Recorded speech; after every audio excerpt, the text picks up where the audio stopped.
ভোর রাত ৪টা যখন পুরো রাজশাহী শহর ঘুমে আচ্ছন্ন, ঠিক তখনই রাজশাহীর কেন্দ্রে শহীদ মিনার দেখালো এক অবিশ্বাস্য দৃশ্য।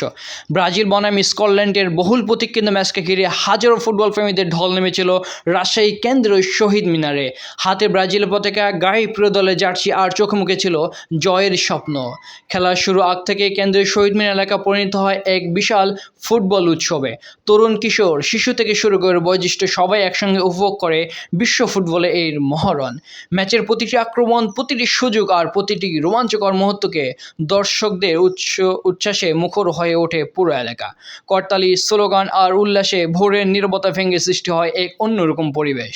ফুটবলের প্রতি ভালোবাসা, ব্রাজিল প্রতি অগাধ সমর্থন যেন নতুন করে জানান দেয় রাজশাহীর মানুষ। হাজারো দর্শকের উপস্থিতিতে ভোরে শহীদ মিনার পরিণত হয়েছিল এক টুকরো ব্রাজিলে। এই দৃশ্য শুধু একটি খেলা দেখার নয়, এটি ছিল আবেগের, ভালোবাসার এবং ফুটবলকে ঘিরে মানুষের এক অসাধারণ মিলন মেলার গল্প। সামাজিক যোগাযোগ মাধ্যমে ইতিমধ্যে আলোচনা এসেছে রাজশাহীর কেন্দ্রীয় শহীদ মিনারের বিশ্ব ফুটবল উন্মাদনা। দেখুন কেমন ছিল ভোর ৪টায় রাজশাহীর কেন্দ্রীয় শহীদ মিনারে ব্রাজিল সমর্থকদের সেই স্মরণীয় মুহূর্তগুলো। দেখা হবে নতুন একটি ভিডিওতে, আবারও যুক্ত হবে আমি আপনাদের সাথে।